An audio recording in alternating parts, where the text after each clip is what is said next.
गुरुर्ब्रह्मा गुरुर्विष्णु गुरुर्देवो महेश्वरा गुरु साक्षात् परब्रह्म तस्मै श्री गुरुवे नमः।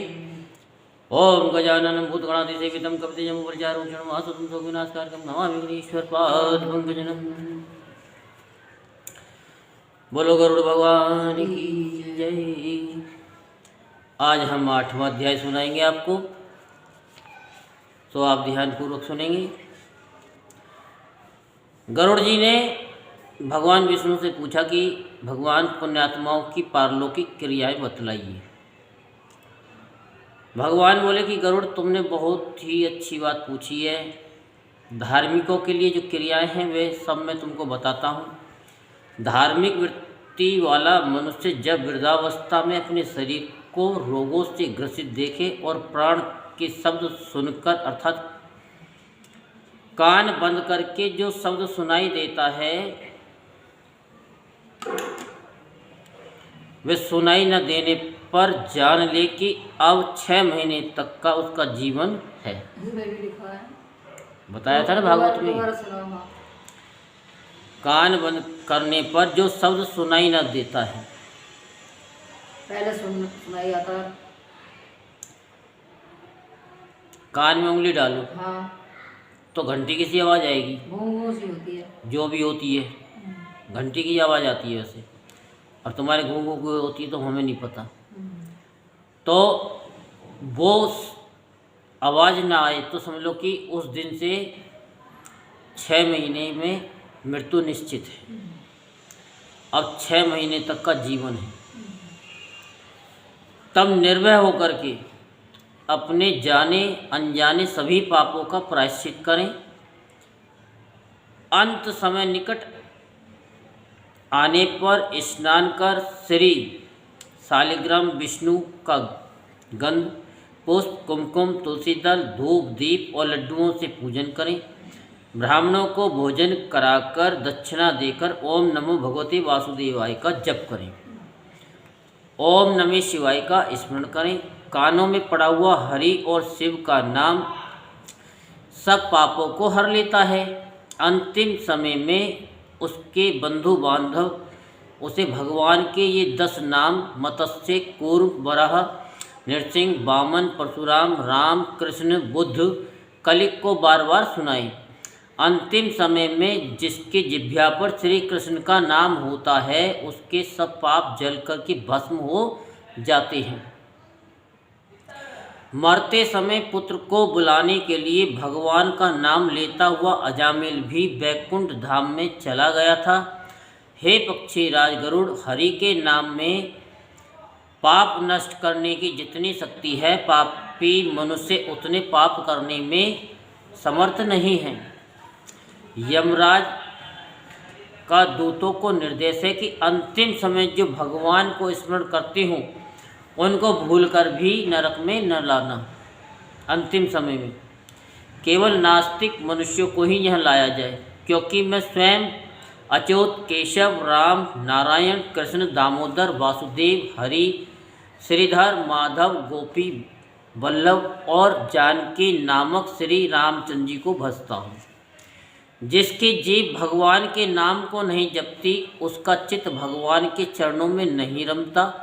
जिसका सिर भगवान के लिए कभी नहीं झुकता उन भगवान सेवा से विमुख असज्जनों को यहाँ लाओ। हे पक्षीराज, हरि से विमुख प्राणी को कोई प्रायश्चित उद्धार नहीं कर सकता। जिस प्रकार विष से भरे घड़े को गंगा आदि नदियाँ पवित्र नहीं कर सकती, हरि का नाम जपने वाले प्राणी सपने में भी यमदूतों को नहीं देखते। जिसने अंत समय में ब्राह्मण को गौदान एवं ब्राह्मणों की वाणी द्वारा भगवान विष्णु का नाम सुन लिया हो वह प्राणी वैतरणी नदी में नहीं पड़ते। अतः पापों का नाश करने वाले विष्णु नाम का स्मरण करना चाहिए। अंत समय में विष्णु सहस्त्र नाम एवं गीता जी का पाठ करना चाहिए अथवा सुनना चाहिए। अब मैं नाम का महात्म बताकर दान का महात्म बताता हूँ कि घी, अन्न, स्वर्ण का संकल्प कर बछड़े सहित गाय का दान वेद पाठी ब्राह्मण को देना चाहिए। सतपुत्र पिता के अंत काल में सब तरह का दान उससे दिलवावे, क्योंकि उसी के लिए धर्म को जानने वाले लोग पुत्र की कामना करते हैं।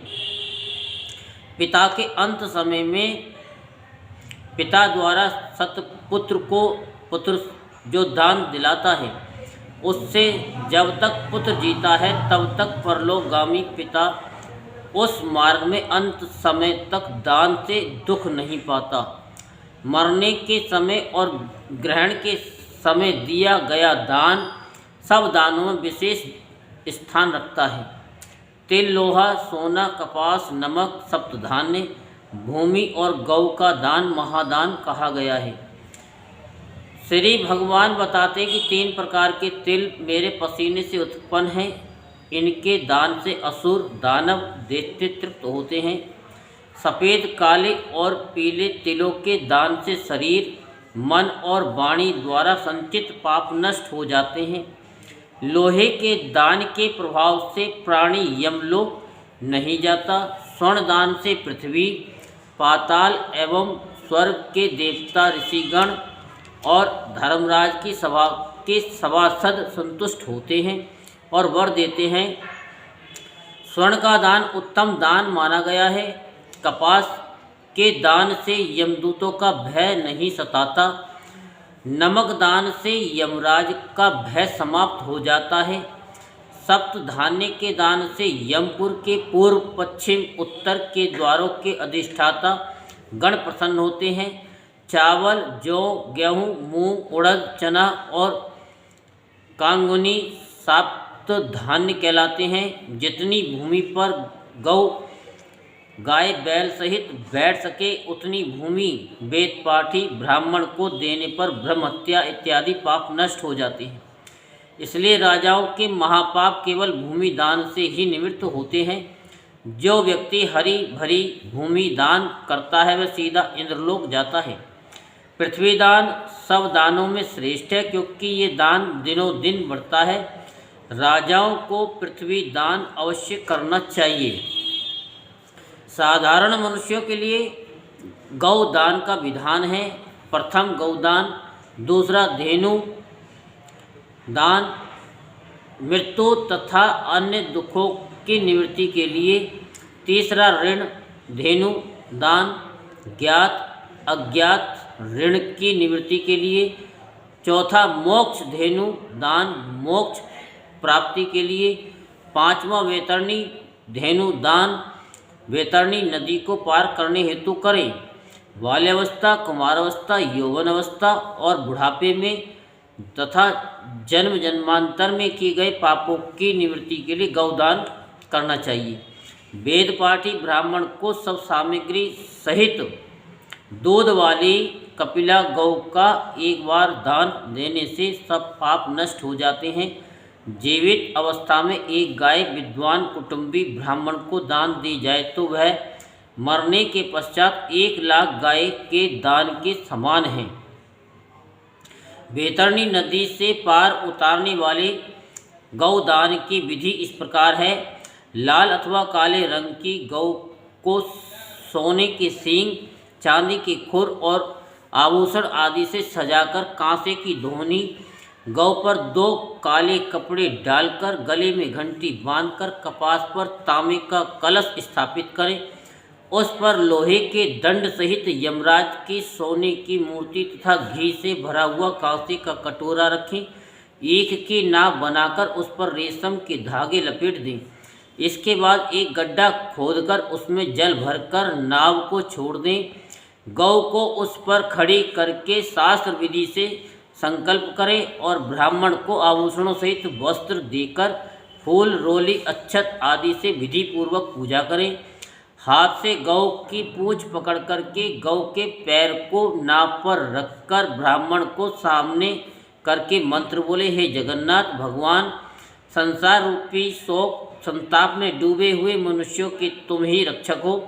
हे विष्णु रूप ब्राह्मणों में श्रेष्ठ पृथ्वी के देवता, दक्षिणा के साथ में तुम्हें वैतरणी गौ देता हूँ। यमलोक के मार्ग में 100 योजन चौड़ी वैतरणी नदी से पार उतरने के लिए तुम्हें ये वैतरणी गौ देता हूँ। वैतरणी रूपी गौ को नमस्कार है। आप वैतरणी नदी पार करने में मेरी सहायता करें। आपको नमस्कार है। सब प्राणियों में और देवों में जो लक्ष्मी रूप होकर स्थित है वही गौ रूप मेरे पापों को दूर करे। इन मंत्रों से यमराज और गौ को हाथ जोड़ करके परिक्रमा करके कलश आदि सब वस्तुओं को ब्राह्मण को दे दे। इस विधि से वैतरणी गौ का दान करने वाला धर्म मार्ग से धर्मराज की सभा में जाता है। अपने हाथ से अपने लिए किया हुआ थोड़े धन का दान भी अक्षय होता है। दान रूपी राह का खर्च रखने वाला यम मार्ग में सुख पाता है। इस भूमि पर जिंदा रहते हुए मनुष्य को गौदान करता है वही यम लोक के मार्ग में काम आता है। मनुष्य शरीर को पाकर जो मनुष्य गौदान करता है वह परम गति को प्राप्त होता है। धन पुत्र स्त्री भाई बंधु और शरीर में सब अनित्य है, अतः धर्म करना चाहिए। मनुष्य के जीवित रहने तक माता पिता भाई बहन सब हैं, परंतु मरने के बाद केवल उसके सत्कर्म ही उसके साथ जाते हैं। धन तो घर से ही साथ छोड़ देता है। भाई बंधु शमशान तक साथ देते हैं, परंतु शुभ अशुभ कर्म उसके साथ जाते हैं। इसलिए मनुष्य को शुभ कर्म करने चाहिए। कर्म के संबंध से प्राणी संसार में आता है और कर्म के क्षय होने पर संसार से चला जाता है। माता पिता प्रेमी भाई बंधु स्त्री आदि संबंधियों का मिलना बिछुड़ना प्याऊ या कौ यानी कुएं पर इकट्ठे हुए मनुष्यों की भांति है। इसलिए जितना हो सके मनुष्य अपने हाथों से दान करता रहे। पहले जन्म में दान करने से इस जन्म में धन मिला है, ये सोचकर धन दान करना चाहिए। भगवान कहते हैं कि जो पुरुष पत्र पुष्प फल जल मुझे अर्पित करता है उसको मैं स्वयं स्वीकार करता हूँ। इस कारण थोड़ा दान अवश्य करना चाहिए। उत्तम पुत्र की व्याख्या करते हुए भगवान कहते हैं कि उत्तम पुत्र वही है जो आखिरी समय अपने पिता से अन्न का दान करावे और अपने पिता के निमित्त सुपात्र को दान देता है। उसे 100 गुना, माता के निमित्त 1000 गुना और भगनी के निमित्त 10,000 गुना अक्षय फल मिलता है। यहीं पर 8वां अध्याय संपूर्ण होता है। बोलो वृंदावन बिहारी लाल की जय।